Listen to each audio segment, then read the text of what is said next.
Namaste. Today I'd like to talk about a topic that's very close to my heart. It's the biggest mistake most meditators make, most spiritual people make, and it's a one that I continue to make. So I'm not putting myself as some enlightened guy out there. I'm enlightened, yo. I'm not. But it's a mistake I've made many times, and I'm sure you have made it too, even though I don't know who you are. But I'm sure you made this mistake. That mistake is not trusting yourself or not having compassion for yourself, not having compassion and love for your humanness. We read all these books about enlightened people and Buddhas, and they're floating in the air because they're so bleeping enlightened. And we are like, oh, I don't feel like that. I don't feel peaceful. I feel angry. And we constantly judge ourselves like, oh no, I'm not good enough. I've been meditating for X years and I still get angry. I'm not perfect.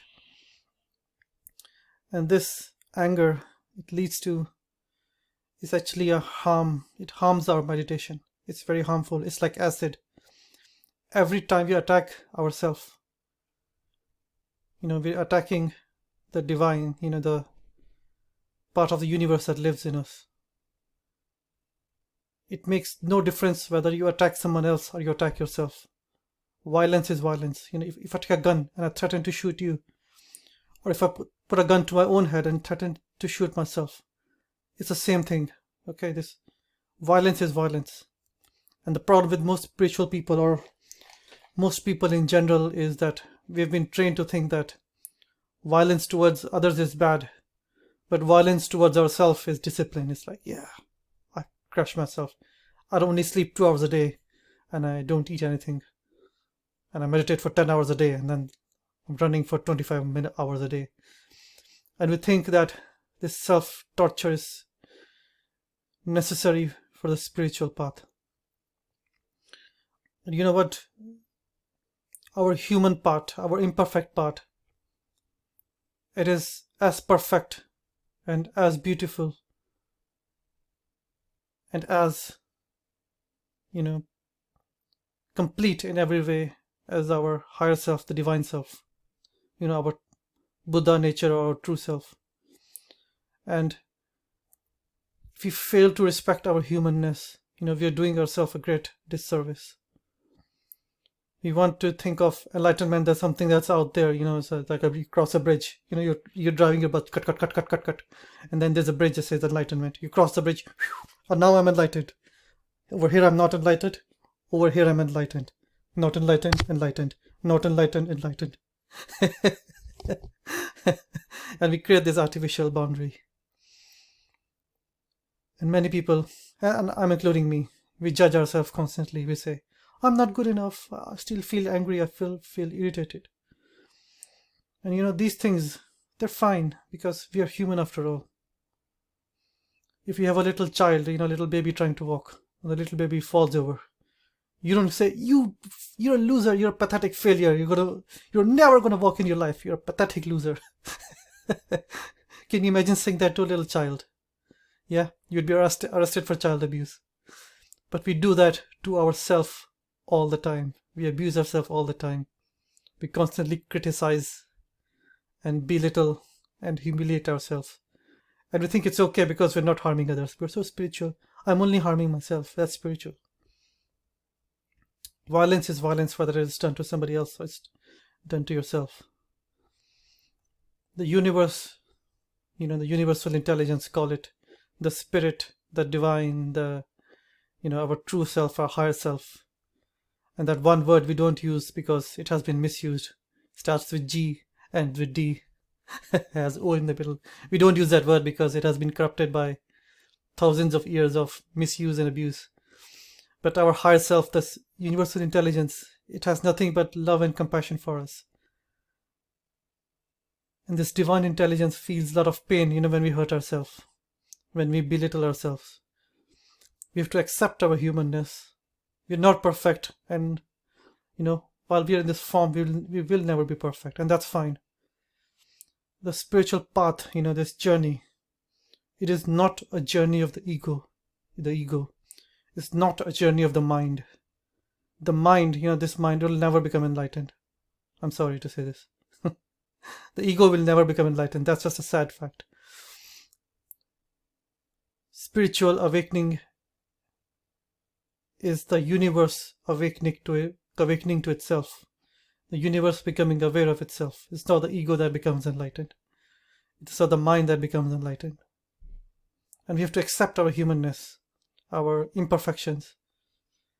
We are like little children just learning to walk. Of course we're going to fall down. Of course we're going to be slow. Sometimes we'll have to crawl. We won't be able to walk. We'll have to crawl down. Even little children, when they start walking, they cannot do it non-stop. Sometimes they get tired and they go back to their knees and they start crawling on their tummies or on their hands. And that's fine. We need this compassion for ourselves to understand that, it's fine, it's perfect, it doesn't matter. Sometimes you lose your temper, sometimes you'll feel hate and loathing for somebody else. Sometimes you'll feel greed. Sometimes you'll feel other emotions you think are dirty. Money and sex being the biggest ones, and that's fine. The key thing is that the ego, the mind, tries to control the spiritual progress. That's the dangerous thing. And the mind is like an angry monkey. If you show a monkey a fruit or something sweet like juice, then you take it away, the monkey goes mad and just and our ego is like that. I want to control this. I want to be enlightened.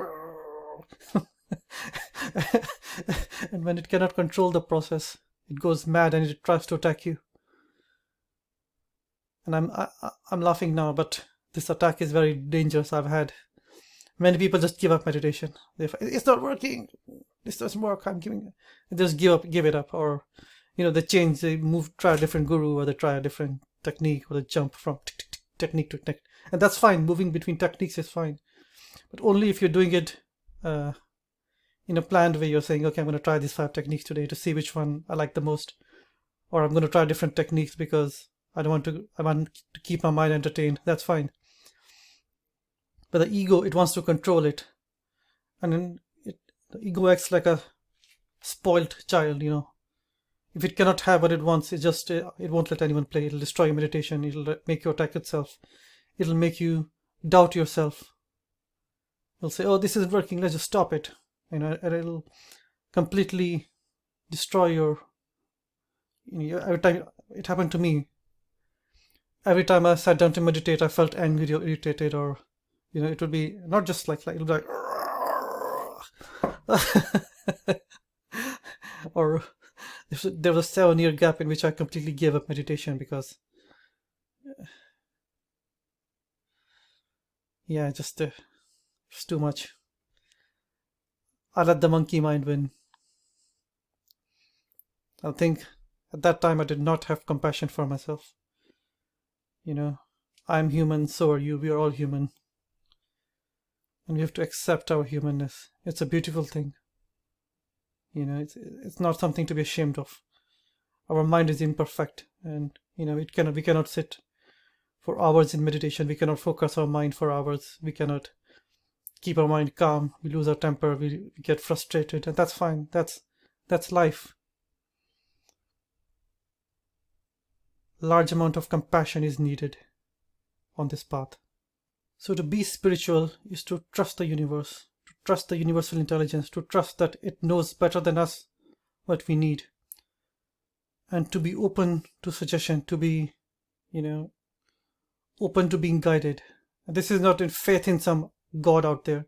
It's faith in yourself, faith in your own inner self, faith in your own higher self, your own teacher. And having faith that the universe will guide you where you need to go, when you need to go. There's a line in the Course in Miracle that says, show me where to go, what to say, and to whom. This is most beautiful. You have to trust the universe that will tell us what we need to do and when.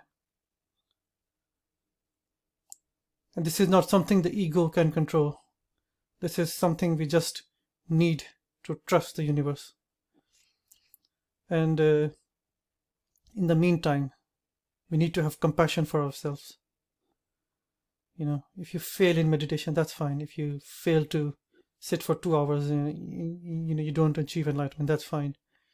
You get angry or irritated, that's fine. No, seriously, it's fine. It's not a big deal. And that's why the very first video I made I called it, most of what you know about meditation comes from marketing. And that's the problem with most meditation. We have been given this marketing that we have to sit for 2 hours and feel enlightened, and Kundalini is rising. Oh, Kundalini, it's going up. Oh, my. It doesn't happen that way for most people.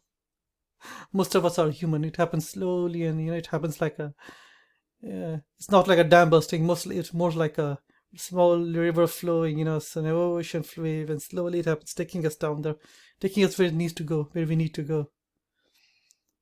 So here's my advice to you. Anytime you feel frustrated with yourself, or you feel you're not making enough progress, or you feel that it's not happening fast enough to you, chill, man. Just chill. Just have compassion for yourself. See yourself as a little child, who's scared and alone, and just try to learn something. Would you scream at that child? Would you insult that little child? So why would you do it to yourself? If you wouldn't scream at a little child, why would you do it to yourself? You are also a little child in the spiritual path. You're just learning this stuff. It takes time, it takes patience, it takes compassion. So yeah, dude, have some patience. Thank you.